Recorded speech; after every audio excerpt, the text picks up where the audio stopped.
Tapi ini Vin, yang perlu dicatat ya, akhirnya Barcelona akhirnya malam ini peringkat 4 lagi. Seperti yang sudah aku prediksi kan.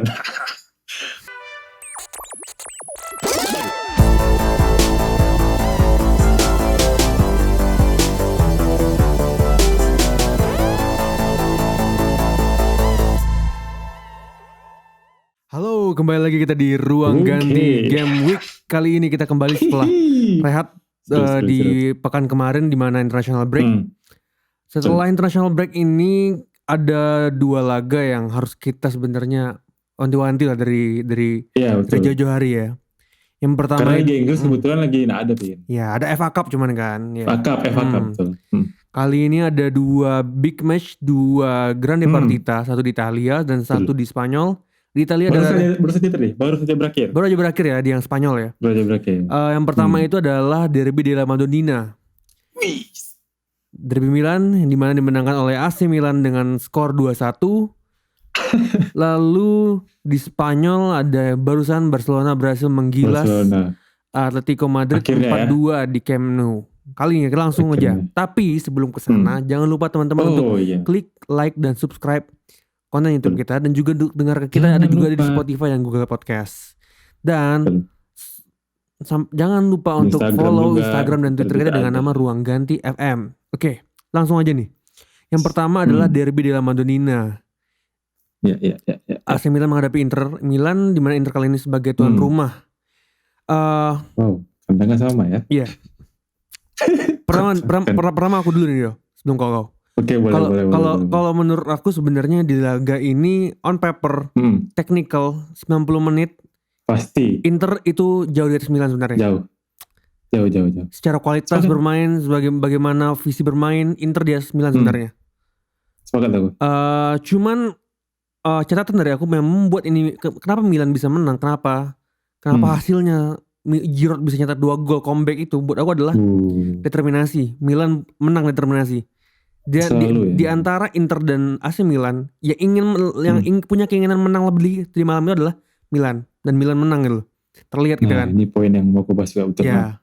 Poin singkatnya dari aku seperti itu. Milan punya determinasi ingin menang lebih besar. Buktinya mereka survive di babak pertama ketika mereka obok di babak pertama kan. Maicon save the day lah. Sangat baik kan gila. Nah, itu gila. Singkat dari aku itu dulu. Untuk kau gimana Milan menghadapi Inter? Ya, aku nggak usah mengulang apa yang gue bilang ya. Menurut aku ini secara permainan babak pertama sangat jauh.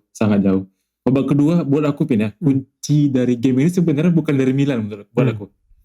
Justru kepintaran Simone Inzaghi mengganti Calhanoglu, mengganti Lautaro, terutama Perisic ya. Perisic lagi sangat on. Diganti itu aku nggak ngerti ya. Maksudnya ya aku tahu sih memang unggul 1-0 dan memang Inter minggu depan lawan Napoli ya. Agak berat kayak Victor mereka lawan Liverpool juga gitu loh. Cuma kayaknya ini derby gitu loh bos gitu loh. Masalahnya Perisic pun itu lagi bagus-bagusnya, terus stamina juga nggak terganggu, dapat diganti gitu.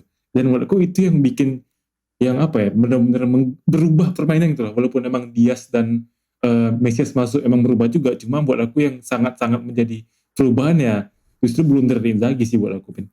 Berarti kesalahan terbesar ada di Inzaghi menurut lo di laga ini? Sangat. Inzaghi pembeda, aneh emang. Oke. Aneh sih emang.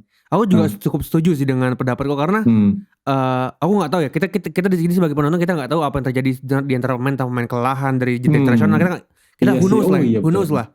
Tapi kalau kita bicara ya kita kesampingkan variabel itu, pergantian itu mengubah momentum Inter kan, terlihat jelas ya kan. Sumpah sangat. Inter yang harus sangat intens jadi kehilangan polanya lagi.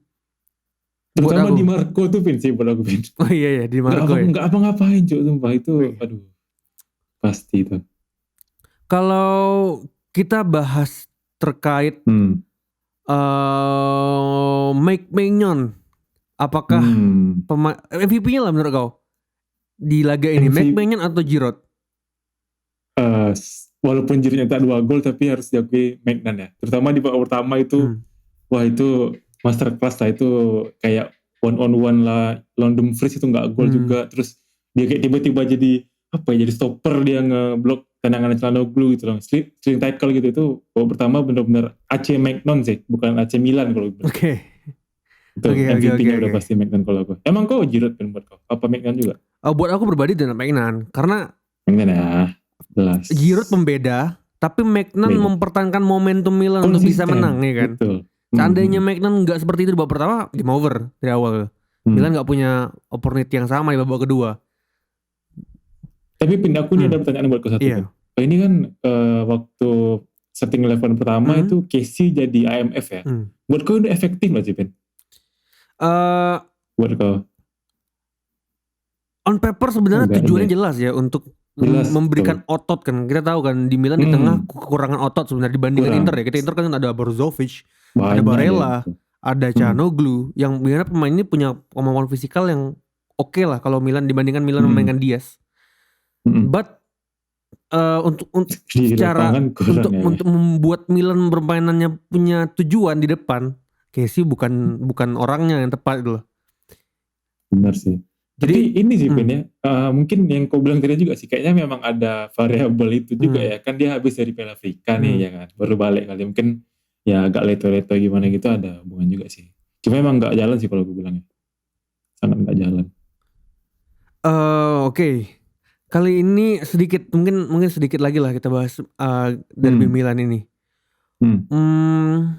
Pemain yang perlu kita kita sampaikan lagi catatannya selain Giroud, selain Maignan ada lagi nggak? Atau mungkin pemain Inter mungkin? Kalau dari Milan yang menurut aku agak underrated, jujur Kalulu ya Ben ya. Ini pemain bagus, bukan sebagai defender dia jelas, cuma sebagai sebagai ball playing defender dia oke sih, karena memang dasarnya dia kan back kanan juga bisa gitu ya. Jadi emang bagus nih orang. Jadi kalau gue bilang ini berlian yang berlian yang masih mentah lah di Milan ya. Aku harap sih ya 1-2 musim lagi kalau memang Romagnoli musim ini nggak perpanjang, kayaknya Tomori sama Kalulu prospek sih buat aku. Oke. Buat Milan sih Kalulu ya kalau buat underrated. Di Inter sendiri pemain terbaiknya semalam? Wah jelas Brozovic. Brozovic aku pengen sumpah dari menit 1 sampai 90 ini pemain tuh sebenarnya bagus, cuma ya itu tadi sih yang gue bilang, pergantian itu ya jadi dia juga kebingungan karena yang digantikan Calhanoglu sama Perisic yang notabene ya memang tandem dia di tengah sama di kiri kan, jadi ya tetap tapi Brozovic tetap baru. Dan ada ini mungkin bakal jadi bahasan terakhir untuk di derby Milan ini buat aku. Ada duel seru yang jadi bahasan lah untuk para tifosi Italia tadi malam. Duel Tonali Barella pasti ya. Betul, Tonali dan Barella. Udah tahu kali ya. Dua prospek masa depan gelandang Italia. Bagaimana kau ngeliatnya Tonali dan Barella? Sebenarnya aku bukannya mau gimana sama debat ini ya, aku nggak apple to apple ya, karena dua pemain ini tuh bukan pemain dengan karakter yang sama sih. Tonali tuh udah sangat jelas ya musim ini dia benar-benar memperlihatkan kalau dia tuh emang Gattuso bukan Pirlo. Sorry to say ya, yang bilang dia Pirlo nih Gattuso kali. Gattuso with good fit. Nah itu betul sekali. Bukan cuma otot kan, bagus ya, emang visinya ada juga gitu. Kalau Barella ini emang lebih ke playmaker lengkap, box to box, jadi ya kalau mau dibandingin ya nggak bisa. Justru ini dua pemain ini bakal jadi prospek yang bagus gitu, jangan dibandingkan. Kayak Lampard Gerrard lah. Betul. Tapi jangan sampai kayak Lampard Gerrard ya, nggak cocok disandingin ya. Jangan sampai nggak dapat apa-apa. Oke, aku setuju dengan pendapat kau. Oke, ada lagi terkait derby della Madonnina kali ini? Nggak ada sih ya. Sebenarnya bukan ugly win juga ya, tapi ya harus buat aku sebenarnya lebih pantas imbang. Cuma ya pada akhirnya 2-1. Kalau buat aku ini magicnya derby sih buat aku. Karena bener sih, ada juga. Selain kita bahas teknis, selain kemampuan pemain dari lapangan ke lain, ya dari kertas lah. Ya. Ada gengsi besar kan. Jadi pemain benar-benar ada pemain punya dorongannya sendiri untuk menang gitu. Big game player ya. Ini benar-benar Giroud. Benar, Giroud terbukti lah. Giroud, Maignan menunjukkan bahwa mereka memang pemain yang punya panggung di derby. Berapa dunia bos? Oke. Nice. Yeah. Terakhir ada lagi dulu Pak. Milan bagaimana apakah Milan punya peluang lagi di Scudetto Race? Dengan kali ini Milan tertinggal 1 poin dengan Inter game in hand ya, 1 game melawan Bologna.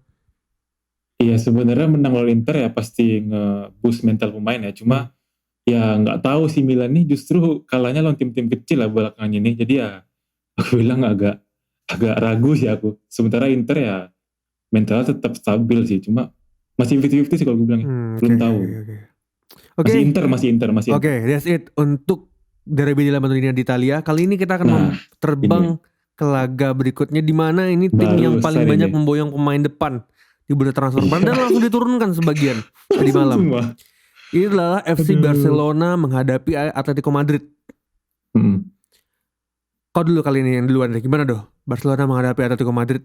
Oke. Aku beberapa kali nonton ya, terutama di Spanish Super Cup ya. Bagaimana Barca main. Buat aku ini permainan terbaik mereka sejauh ini di tangan Xavi. Terutama yang aku satu kan. Highlight aku. Gimana di luar Dani Alves kartu merah ya. Itu emang layak sih. Dia emang nge-nekel dari belakang, gak jelas itu buat apa juga. Gak tahu juga kenapa tuh. Tapi di luar dari itu Dani Alves buat aku mungkin ini kayaknya lagi tren ya. Gimana inverted right back kayaknya. Dani Alves itu kan posisinya back kanan ya. Tiba-tiba kok kalau nyerang dia di tengah terus gitu loh. Tinggalnya ada Matrone di sayap kanan gitu loh. Sementara Jordi Alba gak kayak gitu. Nah ini buat aku agak jitu sih strateginya. Terutama gimana Dani Alves yang sama Alba tuh benar-benar linknya tuh match gitu loh. Benar-benar pas gitu loh. Jadi buat aku laga ini sebenarnya di luar Dani Alves kartu merah harusnya MVP Dani Alves sih. Cuma gara-gara kartu merah jadi nggak dia gitu buat aku. Cuma ya good game sih buat Barca. Bagus. Gimana Ben? Kalau buat aku catatan sebenarnya adalah ini sih. Bagaimana Barcelona bisa memanfaatkan fluiditas pemainnya sebenarnya. Akhirnya. Sangat fluid kan aku bilang tadi. Sangat. Aku bilang tadi lah. Dan Alves punya pergerakan yang jelas loh. Bagaimana dia dari seorang right back bisa ada di posisi inversi yang masuk ke tengah kotak penalti lah. Betul. Lalu jadi Alba ya. Jadi Alba yang punya kemampuan untuk dribbling. Iya. Maksud aku tuh di sini kelihatan bahwa Barcelona ini punya sebenarnya tuh opsi build up yang banyak sebenarnya dilihat dengan kualitas opsi pemain mereka lah. Nah, tadi menghadapi Atletico aku bilang Barcelona menunjukkan bagaimana potensi mereka sebenarnya ketika dipoles dengan baik lah aku bilang ya gameplaynya. Bagaimana cara mereka bermain, visi mereka di sepertiga akhir itu sangat oke lah aku bilang tadi menghadapi Atletico. Menurut kau Traore gimana nih, Ben? Baru aku mau nanya tadi. Aku dulu, Ben. Oke, gimana? Ada Traore dong. Kan? Kau bilang kan Traore ini kayaknya flop nih. Tapi menurut kau kayak mana nih? Flop apa enggak ada di laga ini? Buat kau? Aku mengejutkan sih. Aku terkejut ya bagaimana secepat ini dia beradaptasi dengan klub lamanya. Buat aku poin yang pertama yang diberikan oleh Traore adalah aku lebih ngelihatnya dia benar-benar punya crossing yang bagus gue bilang. Speednya juga gila sih. Oke, speed kita pertanyakan lah. Udah tapi kemampuan crossing itu loh. Ini kan ibaratnya jarang dipunyai pemain Barcelona kan, selain right back dan left back. Jarang Barcelona punya wing yang punya kemampuan cross pinpoint lah. Selama ini Barcelona kan punya seperti Ferran lah kurang lebih yang pemain dribbling lah. Pemain yang pass to pass melewati pemain, tapi punya pemain yang pinpoint crossing seperti Adama Traore ini aku bilang wah ini memberikan opsi nafas baru lagi di depan sih. Dan tadi malam dia menunjukkan ya aku bilang tadi potensinya. Walaupun aku di awal cukup pesimis sih, kita lihat di bagaimana statistik dia di Wolves juga enggak sebegitu mentereng kan. Gimana kalau menurut emang Traore Traore ini ya kayaknya dia lebih menjaga kelebaran lapangan sih, karena Alves tuh beberapa laga awal dia di Barca lebih ke banyak sayap juga. Cuma semenjak ada Traore tadi malam ya, karena baru satu game ya, jadinya lebih inverternya tuh lebih dapat gitu loh. Jadi buat aku Traore ya ini sih yang dicari sama Xavi, karena dia juga bilang dia butuh pemain yang bisa menjaga kelebaran lapangan. Dan ini ada Traore kalau gue bilang. Nice transfer sih. Enough untuk Barcelona. Untuk Atletico sendiri kau ngeliat gimana laga ini loh? Mencetak gol duluan loh padahal. Mencetak gol duluan. Tapi abis itu terlalu game over lah. Aku sangat gak pernah suka sama Atletico ya, karena Simeone ini pelatih termahal tapi cuma bisa defend gitu loh. Kayak kok ngapain buat mahal-mahal bayar pelatih tapi cuma bisa defend itu buat apa? Dan Atletico malam ini hancur sih, udah kartu merah menit 70, cetak gol juga nggak bisa gitu. Ya udah selesai Atletico. Europa League tahun ini kayak. Singkat aja. Kalau gini sih Atletico, ini kita bakal nyentuh Barcelona lagi, tapi sebenarnya menurut aku tadi itu Atletico berusaha, kita tahu kan Atletico banyak bermain dengan umpan-umpan vertikal yang langsung dari sayap ya kan, dengan pemain sayapnya yang versatile aku bilang. Nah, tadi malam Barcelona bisa menghandle itu dengan baik, gue bilang. Barcelona menjaga flank mereka dengan baik, aku bilang. Beberapa kali walaupun lewat juga sih. Walaupun memang lewat lah, kita gak usah pertanyakan lah kemampuan garis terakhir Barcelona kan memang jadi PR lah di beberapa bulan terakhir. But bagaimana mereka di tengah buat aku udah bagus sih. Bagaimana bertahan di fase pertama bertahan tuh udah bagus. Dapat sih Barca aku bilang. Berarti Atletico or of rest tuh menurut kau dari La Liga? Wah, fresh. Tapi ini yang perlu dicatat ya. Akhirnya Barcelona akhirnya malam ini peringkat 4 lagi. Seperti yang sudah aku prediksi kan. Udah pasti nih, udah tinggal nunggu waktu aja sebenarnya. Apalagi proses ini kan, lawannya besar lah. Ini aku bilang proses ya. Bagaimana aku bilang aku bilang di inilah yang kita di evaluasi pertengahan musim lah. Kita nggak usah expect big win tiap week, nggak perlu. Yang penting bermain seperti ini dulu gitu. Punya visi jelas bermain. Bagus sih. Bagaimana mereka menghandle, dan buat aku ini bertahan dalam main progres sih. Walaupun masih banyak. Terutama di garis pertahanan terakhir sih Barcelona punya banyak PR buat aku. Terkait koordinasi, terkait itulah memang jadi permasalahan mereka dari pelatih sebelumnya kan. Oke, ada lagi dong buat laga ini dong dari kau? Gak ada sih buat aku, ini kemenangan telak buat Barca udah. Atletico big no buat aku, big no. Oke. Oke, mungkin itu aja ya. Untuk minggu kali ini kita akan kita cuma membahas 2 laga ini dari Real Madrid dan FC Barcelona menghadapi Atletico Madrid. Untuk teman-teman yang ingin menyampaikan pendapat, komen, silakan, dan jangan lupa like dan subscribe konten video kita kali ini. Nah, sampai jumpa di konten kita berikutnya, entah itu podcast, entah itu game week. Sampai jumpa di konten berikutnya. Ciao.